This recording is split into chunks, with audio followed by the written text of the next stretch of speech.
आज हमें पढ़ना है वैद्युत द्विध्रुव के निरक्ष पर वैद्युत विभव।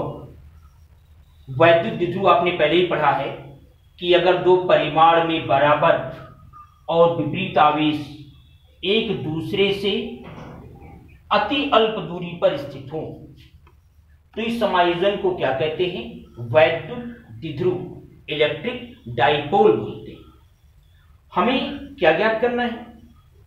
इक्वेटोरियल पर यानी निरक्षीय स्थिति पर, ये इसका निरक्ष है और ये इसका अक्ष है, यानी दोनों आवेशों को मिलाने वाली जो रेखा है ये इसका अक्ष है और इसका जो लंबवर्धक है ये इसका निरक्ष है, इक्वेटोरियल पोजीशन।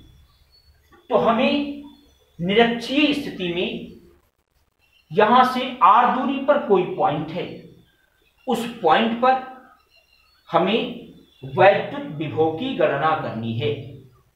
क्योंकि ये भी आवेश है, इसके कारण भी यहां विभव होगा, इसके कारण भी यहां विभव होगा, तो परिणामी विभव कितना होगा ये हमें ज्ञात करना है। तो इस फिगर को देखिए, यहां पर एक वैद्युत द्विध्रुव AB जो निर्वात या वायु में रखा हुआ है, हमें मानेंगे कि इसकी पूरी लंबाई 2L है, ये इसका निरक्ष है। इससे इसके सेंटर से O दूरी R दूरी पर एक पॉइंट है कैपिटल P, जिस पर हमें ज्ञात करना है कि वैद्युत विभव कितना होगा। वैद्युत विभव एक अदिश राशि है, स्केलर क्वांटिटी है। तो क्या करें हम? माइनस क्यू आवेश के कारण निकाल लें विभव, प्लस क्यू आवेश के कारण निकाल लें विभव और फिर परिणामी निकाल लें। इसको सदिश की भांति नहीं अदिश की भांति जोड़ेंगे। ये केवल द्विध्रुव की बात नहीं, अगर कहीं भी दो या दो से अधिक आवेश हो और उसके कारण किसी पॉइंट पर वैद्युत विभव की गणना करनी हो तो हम क्या करते हैं? सभी आवेशों के कारण उस बिंदु पर वैद्युत विभव निकालते हैं।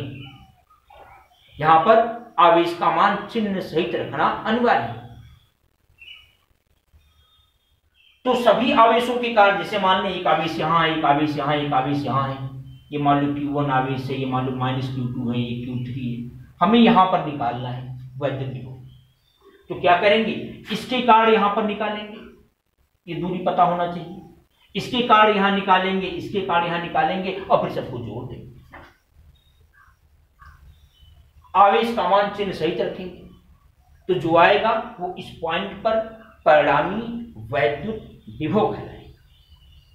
तो यहां पर भी चूंकि द्विध्रुव में दो आवेश होते हैं, ये -Q हो, ये +Q हो, हमें बिंदु P पर परिणामी विभव निकालना है, परिणामी वैद्युत विभव की गणना करनी है, पोटेंशियल डिफरेंस की गणना करनी है। तो क्या करें? इसके कारण यहां विभव निकाल लें, इसके कारण यहां विभव निकाल लें, फिर दोनों को जोड़। तो पहले देखें, अगर ये R है तो ये कन्फर्म, ये 2L है तो ये L होगा, ये भी क्या होगा? L होगा। AO की लंबाई भी L होगी, BO की लंबाई भी L होगी। पाइथागोरस से ये L है, ये R है, तो ये होगा √R² + L²। ऐसे ये भी होगा √R² + L²। अब हम क्या करें? एक बार पहले ले लेते हैं +Q आवेश के कारण बिंदु P पर वैद्युत विभव। तो आप देखिए, +Q आवेश के कारण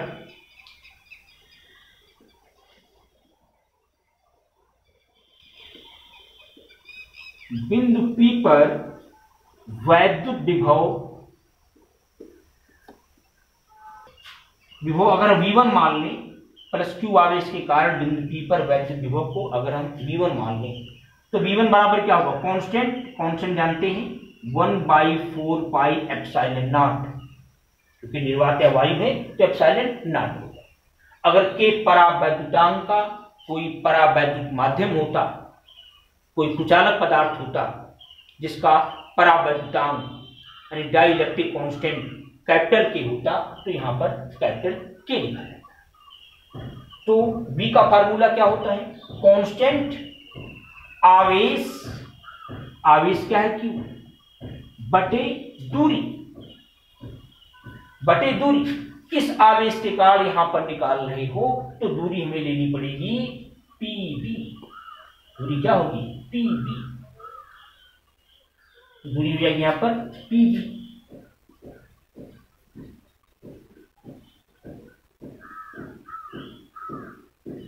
पीबी की वैल्यू कितनी है, √r² प्लस l², ये हो गया पीबी। अगर वैद्युत क्षेत्र की तीव्रता होती तो यहां स्क्वायर हो जाता, दूरी का वर्ग होता। अब इसी प्रकार हम निकालें किसके कारण, इसी प्रकार -q आवेश के कारण।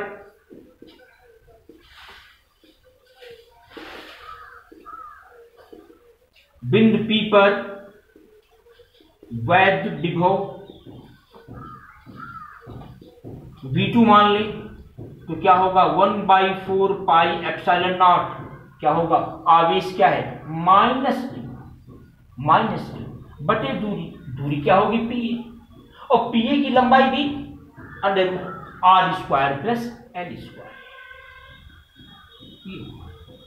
तो बिंदु P पर परिणामी वैद्युत विभव कितना होगा, परिणामी V बराबर क्या होगा, V1 प्लस V2।